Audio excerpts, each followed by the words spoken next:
Amboise. Oui, Amboise. 7035 17 18 avec une partout voyageur. 7-18 avec une partout, oui. Et 4010 à 18. 4010 à 18. Peux-tu me dire ce que je fais de mon 65 425 garé chez nous depuis Une dizaine de minutes, là.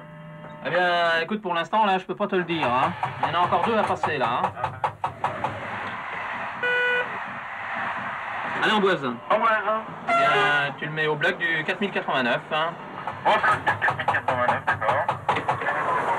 Oui, là, je vais. Bon, alors, le 10415, il a fait 54-58 avec... Cette situation d'engorgement, d'embouteillage est vécue presque tous les jours sur la ligne Paris-Tours, l'artère principale vers le sud-ouest. 143 trains y circulent quotidiennement. Le long de la Loire, c'est l'artère à 2 voies la plus chargée de France. Son tracé se prête mal à un élargissement.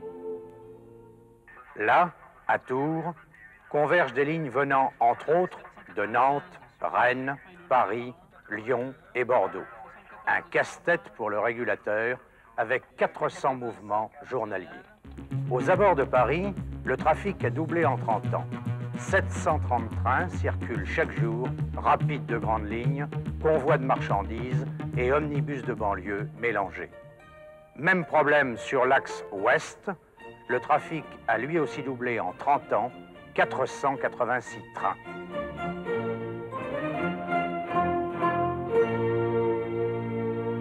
Cet axe vers l'ouest supporte 115 mouvements quotidiens. Au Mans, on risque bientôt d'être confronté à la même situation qu'à Tours, ce qui imposerait le contournement de la ville sur l'axe Paris-Rennes. À l'horizon 1990, compte tenu d'une croissance annuelle de 1 à 2% et du développement des échanges avec l'Espagne, les installations de ces 2 lignes ne permettront plus d'acheminer le trafic. Bordeaux partira à 17h. Saint-Pierre-des-Corps. Vol British Caledonian 887. Embarquement immédiat, satellite Jusqu'aux voyageurs. Plutôt que de réaménager, ravauder, ajouter de nouvelles voies aux plateformes anciennes, comme on l'a fait pendant un siècle, autant créer une ligne nouvelle qui prendrait en charge l'essentiel du trafic voyageur des grandes lignes. Cette ligne, à 300 km à l'heure, desservira l'ouest et le sud-ouest. Départ Paris-Montparnasse, ensuite 130 km de tronc commun jusqu'à Courtalin. Là, 2 branches. La première, vers Nantes et Rennes, elle se raccorde à l'actuelle voie Paris-Le Mans, à hauteur de Connéray. La deuxième, vers Bordeaux. Elle contourne Tours et se raccorde à la voie Paris-Bordeaux actuelle, à hauteur de Mons. L'originalité du tracé réside dans le fait que le tronc commun de l'Y est jumelé sur 60% de son parcours avec des installations SNCF et autoroutières existantes.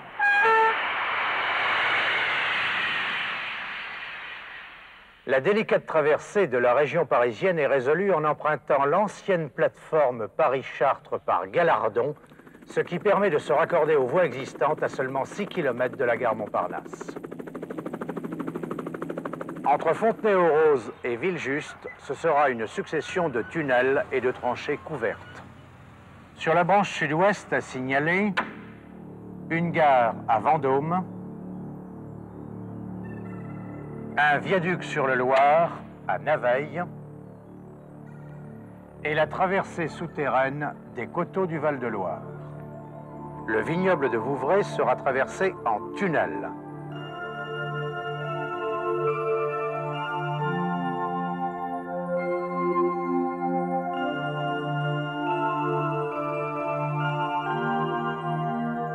Ce tunnel débouche à 2 km à l'est du village de Vouvray sur une série de viaducs et d'estacades traités pour s'intégrer au mieux dans le paysage.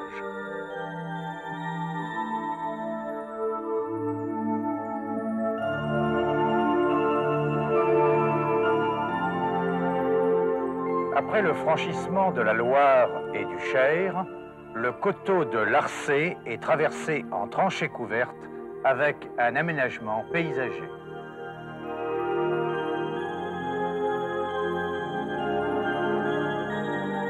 La recherche de l'esthétique et de l'harmonie du paysage a conduit par exemple à abaisser un remblai et à suivre au plus près le terrain. Les études d'impact sur l'environnement ont été poussées par exemple en simulant les inondations de la plaine du Loir. On a même prévu des passages pour le gibier et les grenouilles.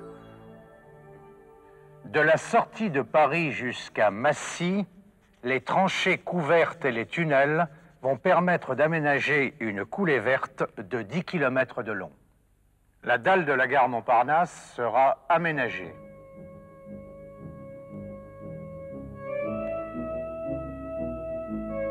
Les rampes ne dépasseront pas 25 pour 1000, ce qui permettra de constituer des rames de 10 voitures. Ce gain de siège est également rendu possible grâce à une amélioration de l'aérodynamisme.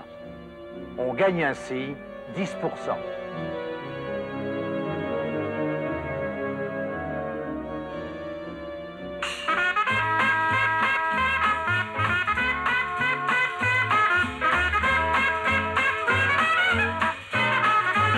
Mais surtout, nous avons affaire à un autre concept de voyage à grande vitesse, avec un nouvel aménagement des voitures.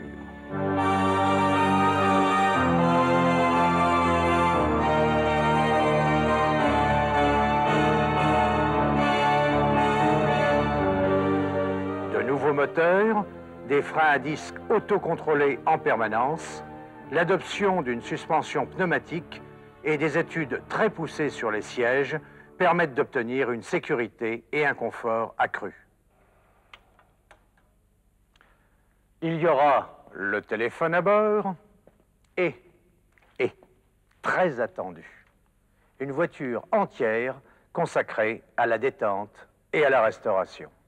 En résumé, 5 ans de travail et un solide programme pour de nombreuses entreprises de travaux publics et d'équipements ferroviaires. Prise en charge par l'État, 30%. Mise en service sur Paris-Le Mans en 1989 et sur Paris-Tours l'année suivante. En gros, on gagne 1 heure sur les liaisons vers l'ouest et le sud-ouest. Prenons 2 exemples. Rennes, 2h05 au lieu de 2h56. Bordeaux, 2h58 au lieu de 4h04. Mais Tarbes, 5h36 au lieu de 7h25. Et surtout, une desserte cadencée de 50 circulations quotidiennes dans chaque sens. Avec le sud-est, le sud-ouest et l'ouest, c'est 40% du trafic voyageur qui s'effectuera à grande vitesse et c'est les 3/4 de la population française concernée. C'est aussi le début d'un réseau TGV avec une interconnexion entre le réseau sud-est et atlantique et, en filigrane, un TGV nord vers la Belgique, la Hollande, l'Allemagne et pourquoi pas l'Angleterre. C'est bon.